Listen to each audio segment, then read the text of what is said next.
Vous roulez avec votre conjoint sur une petite route isolée au fin fond de l'Australie. Derrière, un véhicule fait des appels de phare, vous vous arrêtez, un homme descend, selon lui, le pot d'échappement a un souci. Votre mari sort donc pour régler le problème, c'est la dernière fois que vous le verrez. Cette histoire, c'est celle de Peter Falconio et Joanne Lee, un couple d'anglais en vacances en Australie. Joanne arrive à s'enfuir et prévient les secours. Quand la police arrive sur les lieux, elle découvre une mare de sang camouflée sous de la terre. Le corps de Peter ne sera jamais retrouvé. La police met la main sur un coupable quelques années plus tard, Bradley Murdoch, un Australien déjà connu pour des braquages. Lui maintient qu'il est innocent et qu'il n'a aucune idée d'où se trouve le corps. Pour la justice, ça ne tient pas, il est condamné à la prison à vie. Ça fait maintenant 23 ans et on ne connaît toujours pas la vérité. Cette histoire a fait tellement de bruit qu'elle a inspiré Wolf Creek, un film sur un couple de touristes qui tombe malencontreusement sur un meurtrier psychopathe qui va les terroriser. Vous n'imaginez pas le nombre de films qui reprend discrètement des faits réels. Après le succès de notre première vidéo, on avait envie de vous parler de ces histoires bien sombres qui ont inspiré certains de vos longs métrages préférés. Kevin Wendell Crumb, Split.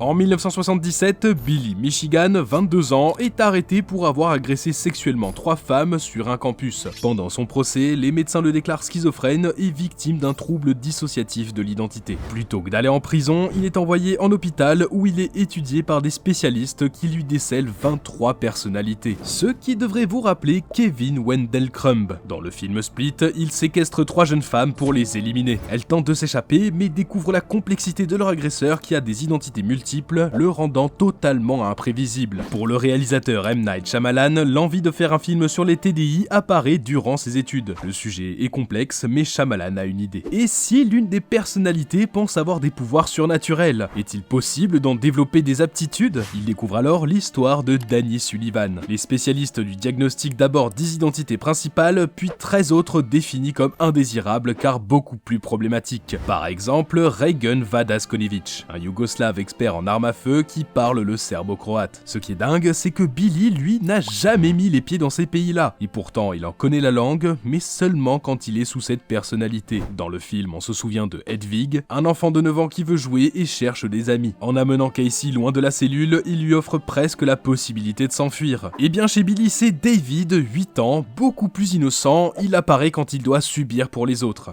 My name's Hedwig. Et le plus dingue, c'est son ultime personnalité, celle qui sommeille en lui, la bête. Surpuissante, capable de grimper au mur et de plier du métal à main nue.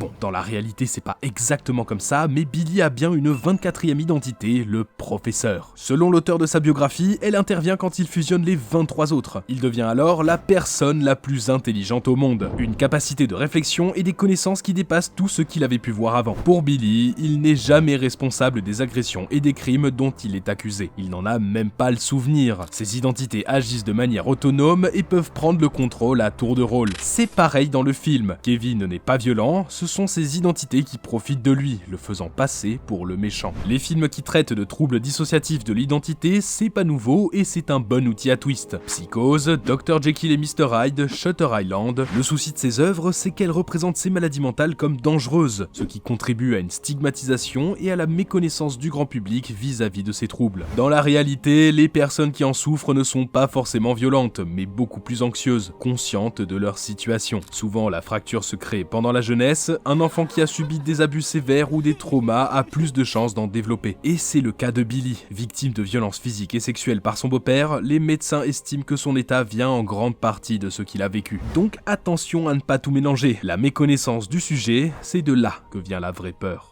Les vraies personnes qui te veulent du mal, souvent elles cherchent tes données personnelles. Sans protection, internet est dangereux, si t'es trop visible, tu te fais prendre, mieux vaut être indétectable, un fantôme. C'est à ça que sert CyberGhost VPN. L'outil parfait pour te protéger, cache ton IP et change ta localisation n'importe où pour éviter les attaques informatiques. Le hacker qui voulait pirater ta webcam n'a qu'à trouver une autre victime, t'es devenu complètement intraçable. Comment ça, il est déjà chez toi? Ok, toi bien, il faut juste fuir. CyberGhost VPN te permet de prendre un hôtel ou un billet d'avion à bas prix en passant par une IP locale. local. Prends-en un vite, ok c'est bon, t'es en sécurité, super. T'inquiète, t'auras même pas l'impression d'être parti, avec CyberGhost VPN, tu peux exploiter au maximum tes catalogues Netflix, Disney+, HBO Max et plus de 40 autres. En tout, c'est plus de 40% de contenu supplémentaire en français à ta disposition. En plus, c'est moins cher, en Inde l'abonnement Disney+ n'est qu'à 2,80€ pour Spotify, mets ton IP en Argentine et paye-le 1,50€. Assez d'économie pour avoir de quoi de la couler douce un bon moment. Bien sécurisé, 5 étoiles sur Trustpilot, 38 millions d'utilisateurs, service client en français 7 jours sur 7, satisfait ou remboursé sous 45 jours. Sur Cinématrash, on vous fait une super offre, 83% de réduction et 4 mois gratuits, le tout sur 7 appareils, pratique pour partager en famille ou entre amis. 2€ par mois, qu'il soit sur PC, mobile, console, Smart TV, ça marche. Le lien est en description, allez voir ça.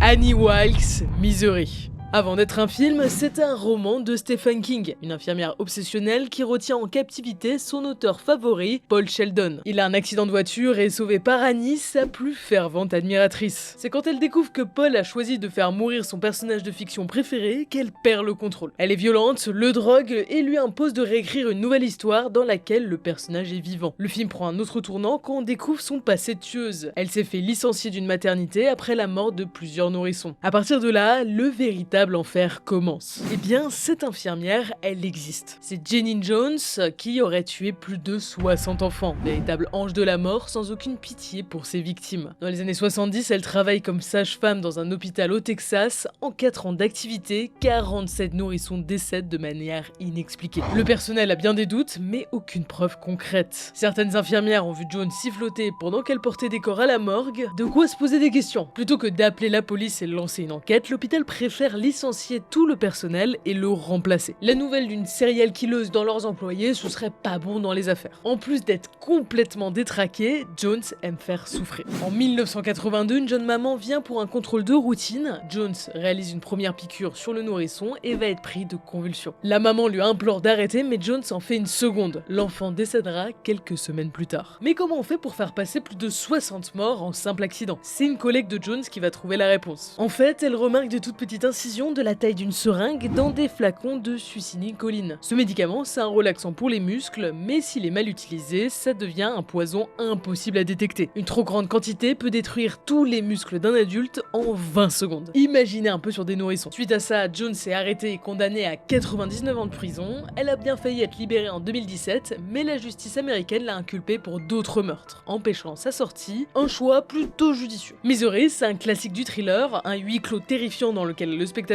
est au même niveau que Paul, à la merci de notre agresseuse. La mise en scène y est pour beaucoup, tous les gros plans donnent une impression de puissance à Annie. Mais ce qui rend le film vraiment flippant, c'est l'ambiance. Paul ne quitte presque jamais sa chambre, il est privé de liberté. Plusieurs fois, il est à ça de sortir, mais c'est toujours un échec. Et Annie lui fait payer chaque tentative. La plus cruelle, c'est sûrement la séquence du marteau. Quand on réalise ce qu'elle va faire, c'est déjà trop tard. On ne peut que regarder Paul souffrir.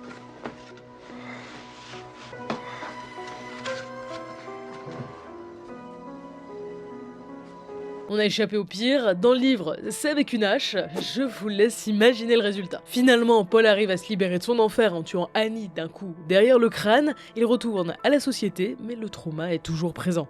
Je croyais que tu t'en étais libéré. Même si je sais pertinemment qu'elle est morte, je continue par moments de penser à elle. Mickey et Mallory Knox, tueurs nés.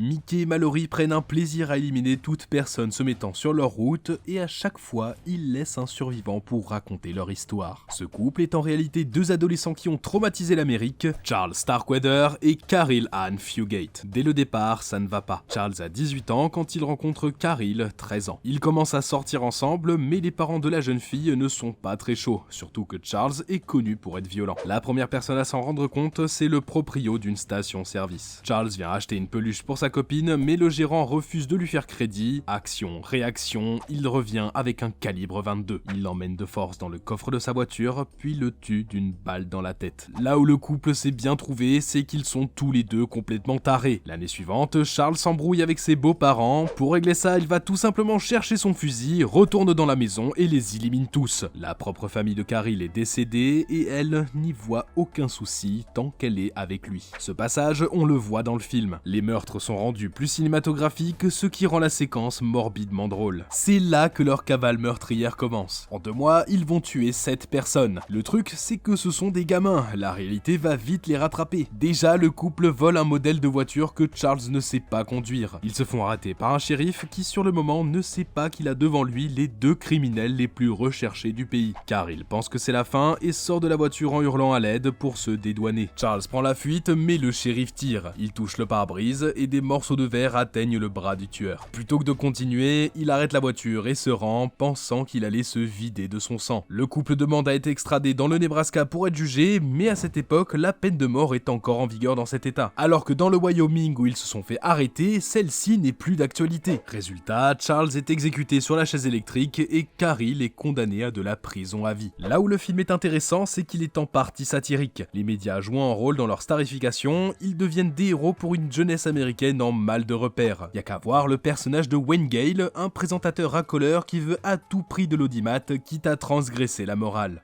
Ruth Chandler, The Girl Next Door. Le crime le plus horrible perpétré contre une personne. C'est comme ça qu'est désignée l'histoire de Gertrude Baniszewski. Elle a torturé 2 jeunes filles avec l'aide de ses enfants et de son voisinage pendant des mois. Tout le monde était complice. Imaginez l'horreur. Ça fait tellement de bruit que ça a inspiré plusieurs films et romans, le plus connu étant sûrement The Girl Next Door. 2 sœurs qui vont vivre chez leur tante après le décès de leurs parents. Là-bas, elles vont connaître l'enfer en étant humiliées et torturées par toute la famille. Quand le film sort, beaucoup s'insurgent contre la violence qui est filmée. Projeté à Deauville l'année suivante, il se fait huer. Sauf que quand on sait ce qu'ont vraiment vécu Sylvia Likens et sa sœur, le film paraît soft. En 1965, elles ont 15 et 11 ans quand elles sont recueillies par Gertrude, leur voisine. À ce moment-là, Gertrude vit seule avec ses 7 enfants dans une grande pauvreté. Elle promet aux parents des 2 jeunes filles de s'en occuper comme s'il s'agissait des siennes. Mais il faut moins de 2 semaines pour qu'elle et sa famille commencent à être violents envers les 2 sœurs. Elles sont frappées, insultées, privées de repas, des fois pendant plusieurs jours. Rapidement, toute la famille se concentre sur Sylvia qui prend les coups pour 2. Ce qui rajoute de l'horreur à cette histoire, c'est que les autres enfants du voisinage viennent régulièrement pour participer aux insultes et aux violences. Gertrude les fait même payer 5 $ pour qu'ils puissent assister aux humiliations. Wouhou! Un véritable enfer, mais pour eux, tout est normal. Dans le film, il y a le personnage de David qui est là pour combler ce manque de morale. Il est le seul qui ne supporte pas cette violence et qui lance l'alerte auprès de la police. Imaginez dans la réalité un adulte qui encourage des enfants de 7 à 15 ans à harceler et frapper, ça fait froid dans le dos. Pour ne pas éveiller les soupçons, Gertrude retire Sylvia du collège et l'installe dans sa cave. Elle est attachée et brûlée avec des mégots de cigarettes, reçoit des coups par les enfants. L'une des pires atrocités, c'est quand Gertrude demande à son fils de 14 ans d'inscrire à même la peau de Sylvia des insultes avec une épingle en métal chauffé. Voilà, le diable en personne. En plus, elle a aussi prévu sa couverture, en faisant écrire aux 2 sœurs une lettre dans laquelle elles disent avoir fugué. Et ce qui devait arriver un jour arriva. Sylvia s'effondre alors que les autres enfants sont en train de la traumatiser. Elle meurt de sa chute, la police est prévenue et Gertrude joue le coup de la fugue. Elle a failli s'en sortir, mais c'est seulement parce que Jenny, la petite sœur, chuchote aux policiers de la sauver que toute la famille est arrêtée. Pendant le procès, Gertrude accuse ses 2 grandes filles d'avoir été les plus violentes envers Sylvia. Jusqu'au bout, elle va essayer de sauver sa peau, mais ça ne passe pas. Elle est condamnée à la prison à vie, elle sort au bout de 18 ans pour bonne conduite, avant de mourir d'un cancer quelques années plus tard, justice immanente.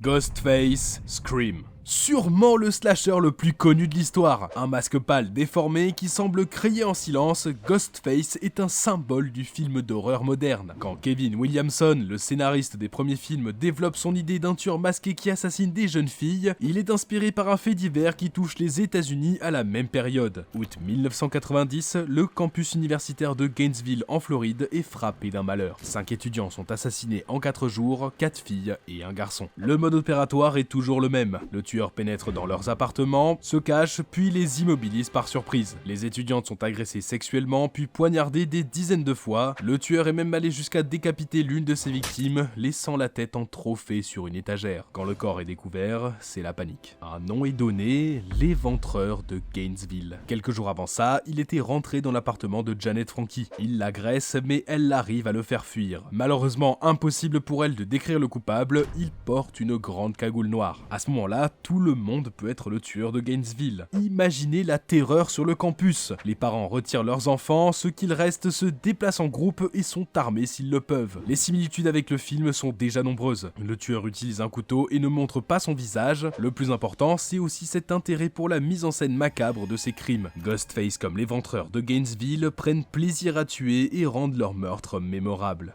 Pour la police, le coupable c'est Edward Lewis Humphrey, un étudiant du campus. Suspect idéal, le visage couvert de cicatrices, il a déjà été accusé d'agression. Edward est finalement arrêté moins d'une semaine après les meurtres et condamné à 14 mois de prison. Lui maintient qu'il est innocent et qu'il n'y a aucune preuve pour l'accuser, mais étrangement, les crimes cessent dès qu'il est placé derrière les barreaux. L'affaire fait beaucoup de bruit et arrive jusqu'aux oreilles de Cindy Jurassic. Dans sa ville a eu lieu un triple meurtre au couteau jamais élucidé. Les deux affaires se ressemblent et lui rappellent un jeune homme qu'elle avait rencontré des années avant ça. Pendant une conversation, il lui avait confié son plaisir, poignarder des gens. À ce stade, c'est tout simplement des aveux. Cindy prévient les autorités et donne son nom, Danny Rowling. La police enquête sur cette nouvelle piste et met la main sur l'homme. C'est lui le véritable tueur de Gainesville. Il a 35 ans et a déjà passé 8 ans en prison pour des braquages. Les enquêteurs trouvent des enregistrements audio à son domicile dans lequel il fait allusion à ses crimes. Là où c'est vraiment sinistre, c'est qu'il déclare avoir fait tout ça pour la fame, pour devenir une superstar comme Ted Bundy. Dans les films Scream, Ghostface n'est pas qu'une seule personne. C'est un costume que les gens enfilent, leurs motivations sont toutes différentes, ça peut être la vengeance, un hommage ou une obsession. Depuis la sortie du premier film en 1996, des dizaines de personnes se sont vêtues du costume de Ghostface pour assassiner sauvagement au couteau.